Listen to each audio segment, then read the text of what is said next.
We will move on to the next presentation by Dr. Udani, Sunil Udani, from the Nephrology Associates at Northern California, and Chelsea Fix from the NephCure Foundation. So, Sunil, let me make sure he's unmuted. Hi, Sunil. Okay. Yes, can you hear me now? Yes, excellent. Perfect. And then can you see my screen? No. Okay, let's try that again. Okay.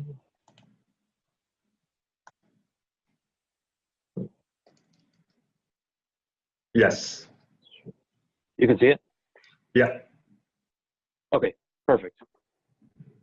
Well, thank you, Ali, and the organizers of the GlomCon for allowing us to speak in this venue. As you can see by the title of my talk, there's really two goals here. One is to build on what Dr. Glassick has already provided in terms of the current available therapeutic options, but to introduce some of the novel therapeutic options that are currently in clinical trials. I do apologize. I know we have a fairly international audience, so I think this is a little more US-centric discussion regarding the particular trials, but there are, I know, international sites for some of these. But the other goal will also be to introduce the Kidney Health Gateway and the Gateway Initiative, which is an effort from the folks at NephCure Kidney International, as well as the IgA Foundation, to optimize the execution of these clinical trials to ultimately deliver the therapeutic options that our patients need and the data that we need to make those decisions. So there are my disclosures. So to start with, certainly there's nothing here that's new to anybody listening in this audience. You know, glomerular diseases have a disproportionately high level of progressive CKD, as well as morbidity, not only from the disease themselves, but also the therapies, as we've already discussed. And there is a lack of novel, as well as oftentimes clearly therapeutic options in glomerular disease. Now, the future does look brighter, though. We do have better disease insight, as well as more practical therapeutic targets that may provide more rational ways for us to identify treatments that may be effective. And there's been, as a result of these things and the right appetite, there's been a plethora of new therapies and clinical trials that are ongoing. However, just having the clinical trials, of course, does not mean they will be effective. And there's a lot of hurdles to overcome. As much as we have an interest in these diseases, they are quite rare. And so when we have multiple clinical trials ongoing, the danger is that for a rare disease that these trials are not effective because of lack of patient enrollment. As opposed to our oncology and cardiology colleagues who don't have the same established clinical trial networks that can readily execute these trials. And the last thing is that I think we have to recognize is that for the most part, referring patients for clinical trials has not been part of nephrology practice. I know during residency, I spent a month in the oncology clinic, and routinely patients would be offered or at least discussed clinical trial options, both the new and return patients. But in 3 years of fellowship at the same institution, I can't recall that occurring. And so, you know, part of our unfortunate, both a dialysis and renal replacement therapy with transplant has been an effective thing and has provided many years of life for many patients, but is in certain ways handcuffed us in exploring and being more aggressive about new options. So we really need a wide, multi-pronged approach to make sure these clinical trials are available to people that are interested in them, and optimize the recruitment. Because the last thing we want to do is have these trials fall flat, and this appetite that's currently ongoing is lost. And so, as I said, NephCure Kidney International has teamed with the IgA Foundation to spearhead these efforts. And so I'd like to transition to Chelsea Fix, who's the Assistant Director for Government Industry Relations for NephCure, to talk a little bit about the Kidney Health Gateway and the Gateway Initiative. Hi everyone, thanks Anil. Thanks Ali for having us on and letting us chat about this. This is Chelsea Fix. I'm here with Lauren Lee, who is the Chief Research Officer here at NephCure.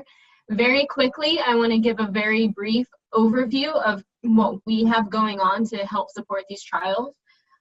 For those that don't know, NephCure Kidney International is a nonprofit organization. We're about 20 years old, and we've always had a mission of supporting research that will get new, better therapies for primary nephrotic syndrome patients. So we've always welcomed all patients that kind of fall under that nephrotic syndrome glomerular disease umbrella, and we've found a passion through our mission of supporting these patients through education, support programs, everything that the community needs to live a successful life. In our 20 years, we've evolved, constantly adapting the ways in which we support research and adapting to what the landscape has demanded. And now the landscape is demanding that we focus on helping clinical trials recruit patients to get new and better therapies to the market. And that brings us to what we're calling the Gateway Initiative. And the Gateway Initiative really is a marriage of our mission of advancing research and our passion for helping the patient community. So the Gateway Initiative is a big umbrella, broad term that describes kind of all of the programs that we have to help support clinical trial recruitment for industry and academic researchers. But we also want to acknowledge that the most tangible piece of this is probably the website. You can see the preview there if you're on the screen share, but the website is kidneyhealthgateway.com. So this is a patient-centric website. We really hope that you'll drive your patients here, and it is meant to help educate and support all nephrotic syndrome glomerular disease patients find a clinical trial opportunity for them. It is a little more US-based, but as the website is in constant evolution, it will be more international. We do have international sites listed. It's just a little bit hard to find them. Speaking of evolving the website, eventually this will be, or it will have a clinician-focused portal available to it. A special shout out early to Ali and Sunil for helping us build that preemptively. I don't know if they realize that they're gonna help us build that, but they will. And then, as I said, the Gateway Initiative really is a multi-pronged approach. So other than this kidneyhealthgateway.com patient-centric website, we have other activities, including working groups, expanding our community to work directly with the IgA Foundation of America, and then the Nephrotic Syndrome Specialist Program, which I hope eventually lands in all of your inboxes so that you can learn more about that. But again, I think my one takeaway that I want you all to take home is that kidneyhealthgateway.com is a patient-centric website to help connect patients to clinical trials near them. I'm going to ask Lauren Lee if there's any last comments. No, just that this website is going live on February 18th, and it is under development right now, but certainly something you can visit and comment on, send feedback if you have any. But as we launch this and open up this physician portal, this is something that we will certainly be promoting through various avenues, including GlomCon. That's all from us. Thank you, Sunil. Thank you, Ali, and thanks for your attention. And we're really excited to hear specifically about some of these trials going on. Great, thank you guys both. So this is actually a screenshot from the Kidney Health Gateway and outlining some of the current active clinical trials in IgA nephropathy. And so for the remainder of time, the goal will be to provide a brief introduction of these active trials that are ongoing. Some important disclosures or caveats to make. Not myself, nor NephCure, Kidney International, nor GlomCon endorse one of these trials over another. Our goal is really to provide a multitude of options for patients so that the right trial can be for the right patients that are interested. So the order in which these are presented is just, again, as listed here. The other thing is, this is really a fairly brief introduction, but the idea is to provide some of the background rationale for why clinicians like myself would potentially want to refer a patient for these trials, or why would they be interested, even though there's a lot of the immunology we don't understand. Just a basic understanding of why certain agents may be therapeutic options, I think is important for us to know, so that we can share that information with other individuals that are interested. So we'll start with the first trial listed there, which is the atacicept in IgA nephropathy. And what is atacicept? It's a fusion protein that inhibits two cytokines that appear to be important in the immune cell, this particular lymphocyte maturation as well as regulation. And the two that are playing a role here are BAFF, and also known as B-list, and April. The graphic here, you can see that BAFF and April are both released from myeloid-derived cells, and they bind it individually or as a heteromer on lymphocytes, and ultimately have a role in how those lymphocytes will develop. BAFF appears to play more of a role in the B-cell maturation regulation, where April seems to play a greater role in plasma cell modulation survival, and particularly in the IgA-producing plasmablasts. So we know that they are there, and they seem to have some role in IgA nephropathy based on some of the data that's been published. But essentially what they've seen is that BAFF levels and April levels are both elevated in the serum more in patients with IgA nephropathy than healthy controls, as well as they seem to correlate with some degree of disease severity. So this is a study published in Journal of Nephrology in 2013, essentially looking at both, these are BAFF levels and comparing, again, healthy controls versus histologic findings on kidney biopsy, and looking at each of the components of the Oxford classification: mesangial hypercellularity, endocapillary proliferation, glomerulosclerosis, and tubular interstitial fibrosis atrophy, and seeing that higher levels of BAFF corresponded to worse histologic findings. Similar findings are seen in April levels. They saw that, again, April levels are higher in patients with IgA nephropathy versus healthy controls, as well as those levels corresponding to serum creatinine as well as urine protein to creatinine ratios in an IgA cohort. So this provides some background or some foundational rationale for inhibiting April and BAFF as being a therapeutic target. And there is some experience already in using atacicept. There was a faceUV study in lupus, not lupus nephritis, and lupus that has already been published just recently, about a year ago, that did show an improvement in symptom score as well as a reduction in flares. But again, this was not in lupus nephritis. Nevertheless, the faceUV study that's ongoing here are the details. And what you'll see with all these clinical trials is that the entry criteria are fairly similar. They are trying to identify this high-risk population, those with heavy proteinuria, but those also with some preserved kidney function. So usually the cutoff is EGFR of 30 mils per minute or more. I've included the link to the clinicaltrials.gov listing, so you can look at more information. This particular trial has 4 arms, 1 placebo arm and 3 interventional arms, where each of the interventional arms are escalating doses of a subcutaneous injection weekly for 72 weeks. The other thing you'll notice is that the outcomes are fairly similar that are being looked at, essentially change in proteinuria and baseline as a primary outcome, and as a secondary outcome, change in renal function versus baseline, as well as other markers of immune activity. So moving on to the next subset of clinical trials are really directed at complement. These 2 next trials listed here of OMS 721 and APL2. And one thing we'll say is that, as Dr. Glassick mentioned, the rituximab trial was negative in IgA nephropathy.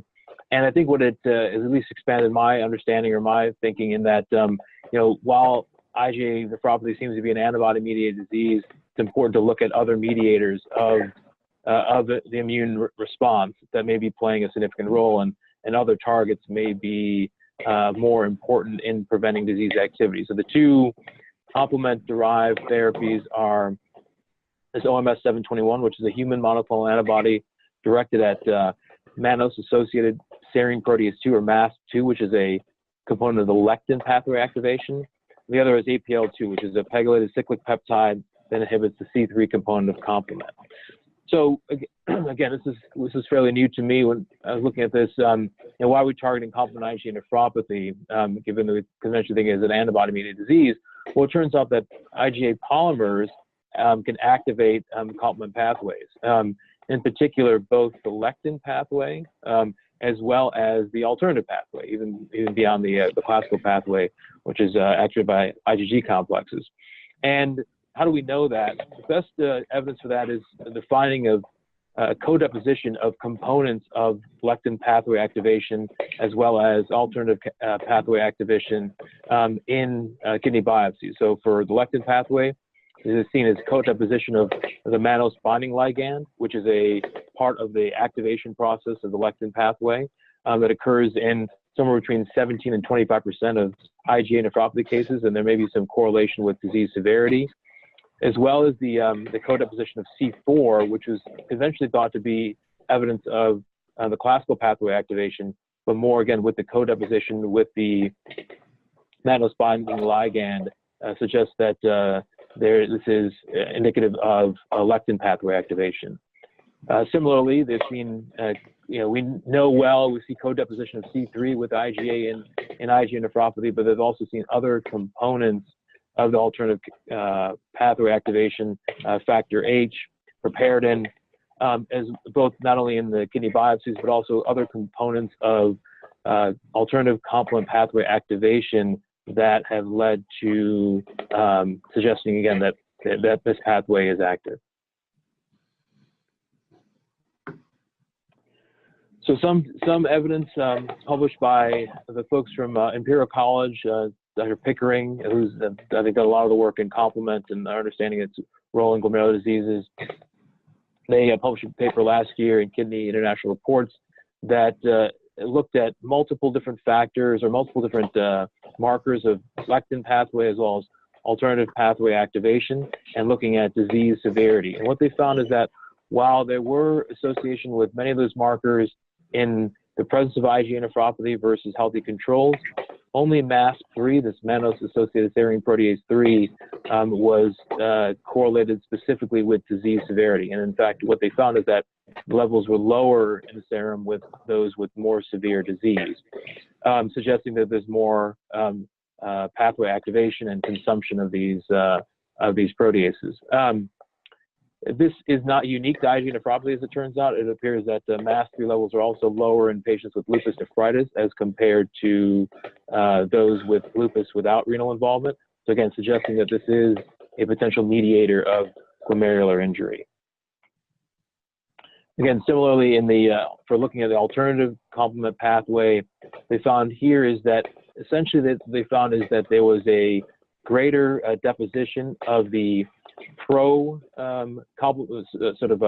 activating complement-related proteins, factor H receptor 1, factor H receptor 5, in those deposited in the glomeruli in those patients with severe disease, and a relative paucity of the sort of alternative complement pathway blockers, the factor H.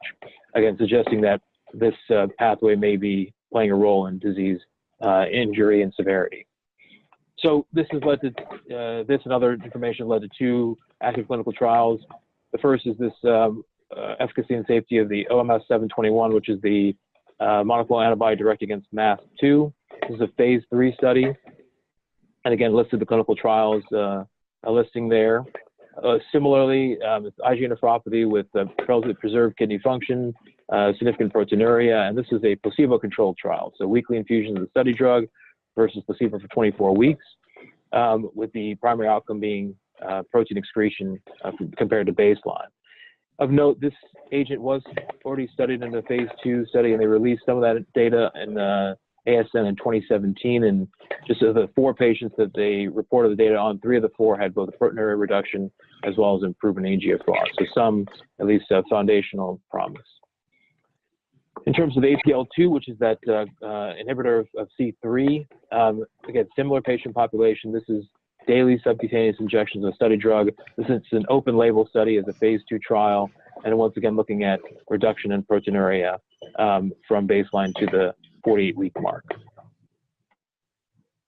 So changing gears a little bit from the different immune mediators, the other thought in targeting prevention of IgA nephropathy progression is looking at podocyte injury and podocyte injury prevention. So as we've already outlined, the Oxford classification contains these 4 components and the MES score.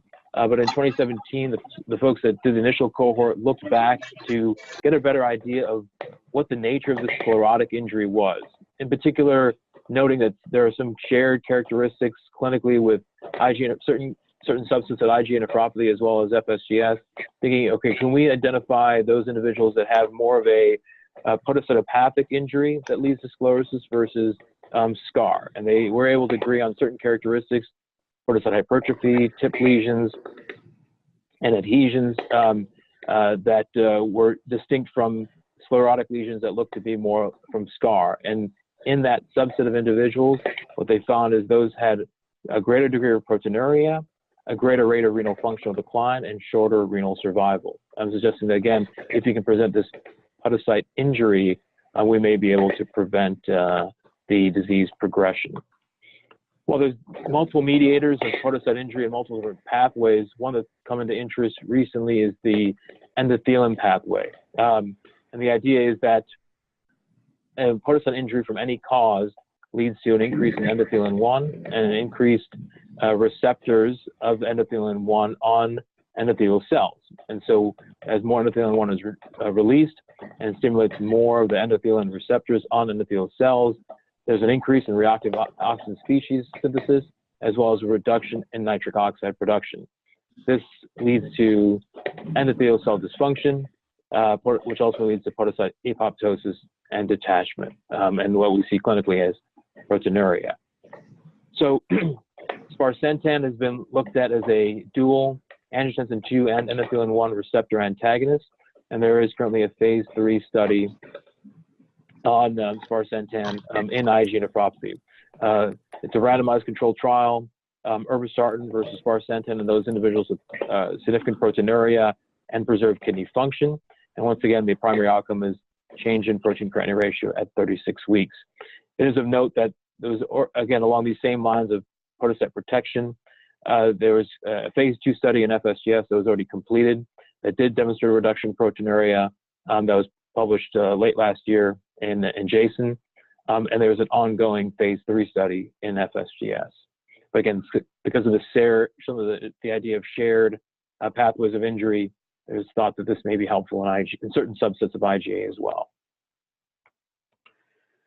So lastly, just some the clinical trials in IgA nephropathy, the more familiar targets. And as Dr. Glassick already mentioned, there is the NephroGuard study, which is the phase 3 study is ongoing, which is a randomized controlled trial of Nefecon, this modified release budesonide, versus placebo in patients with IgA nephropathy and heavy proteinuria. With the primary outcome being a reduction in proteinuria. Secondary outcomes are looking at eGFR, then treatment-related adverse events. Lastly, there was a open-label study of highly proliferated ACTH or ActR gel and high-risk IgA nephropathy. This is a fairly small study that it looks like it's been completed based on the clinicaltrials.gov listing, and I think the full results are still in process. But essentially, using ACTH as it's been used in other conditions, 80 units subcutaneous twice weekly for 6 months, looking at, again, the achievement of a complete or partial response at the 12-month mark. So, it's a bit of a whirlwind, but hopefully that provides some introduction and food for additional thought where you can look into these trials in more detail. The idea was to provide this introduction, understanding that the more options we have, there's positives and negatives to that. We have 5 active clinical trials for patients with IgA nephropathy and high risk for progression. They all have a diverse mechanism, design, and intervention. And then, of course, the downside of having multiple trials is that for a rare disease, you potentially compete with each other. But I think the important thing to note is that all these trials have slightly different characteristics, and we know for our patients, different things are going to be important. Some would rather take a pill versus an injection. Some would rather do an infusion versus do a subcutaneous injection. Some are placebo controlled versus an open label. So there are multiple options, and the idea of this whole initiative is saying, okay, we have multiple options, there's multiple centers. How can we find the right trial for the right interested patient? Again, understanding that this is a sacrifice that patients will make. It's a lot of time involved. They may even be assigned a placebo arm, and so may not always derive a personal benefit. But the hope is that with greater participation, better execution of these trials, they could be successful and ultimately give us the information that we need to provide better therapeutic options. So I'd encourage you all to keep in touch with the Kidney Health Gateway for additional updates. So I will stop there and see if any other questions arise. Thank you very much, Sunil, and thank you very much, Chelsea and Lauren, for introducing us to the Kidney Health Gateway. Just for up, so this kidneyhealthgateway.com is on the beta mode right now, and we encourage all clinicians and those participants today to go check it out and provide feedback to the NephCure Foundation team. With this regard, this can be really a tremendous resource for patients to go find potential opportunities. So maybe a little bit a question to the science of things. We have now 5 clinical trials, each targeting a different angle and not conventional steroid anymore. So Dr. Glasek, how do you see this field evolve down the road, that we may not rely fully on steroid anymore, and where do you see the opportunities here? Well, first of all, I congratulate the presenters for emphasizing the special need for connecting patients with trials, because recruitment in these trials is the Achilles heel of many clinical trials in nephrology. And this is especially true in the United States, which doesn't have quite the organizational structure for clinical trials as many parts of the world does. And in IgA nephropathy, I think it's especially important because it's such a common disease to have patients well informed as to what trials are in progress, what the entry and exclusion criteria are, to avoid, unnecessary engagements. Nephrotic syndrome obviously is an uncommon presentation of IgA nephropathy.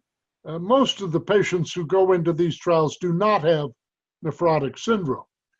And in fact, in some of them, nephrotic syndrome is an exclusion criterion. It certainly was in the Stop IgAN trial, because patients with IgA nephropathy and very severe levels of proteinuria often require treatment regimens which would exclude them from placebo-treated trials. So I think in the process of communicating with patients, the entry criteria as well as the exclusion criteria need to be appropriately communicated.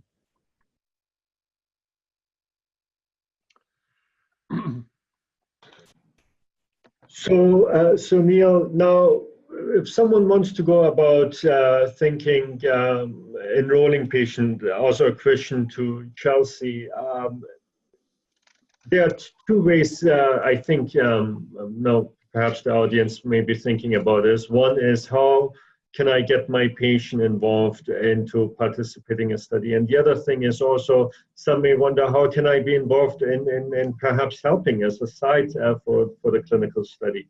What would be the steps, how to look at, perhaps looking at the patient population, at the patients, and take it to the next step? Chelsea, do you want to start? Or? I think from the patient perspective, the only thing I would want to say is to be open to listening to your patients and talk about clinical trials. If you are not a site for this particular trial, we hope that you will reach out and work collaboratively with those who are investigators.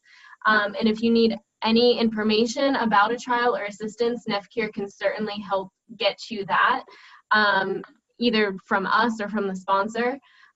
Dr. Donnie, do you want to add some stuff? No, I think it's, I think as you said, I think one is either going through the gateway or through the clinicaltrials.gov, and hopefully the gateway will provide easy contact information for those individuals that are running the trials. I think that's the idea. I think the commitment to everyone that's a part of this is to be available, is to make themselves available so that they're easily reached. So if there are individuals that are interested, we can facilitate them. And then in terms of being a part of the study design, I believe that it's or be a study site. It's a little more complicated. I think just having the research infrastructure, of course, is critically important.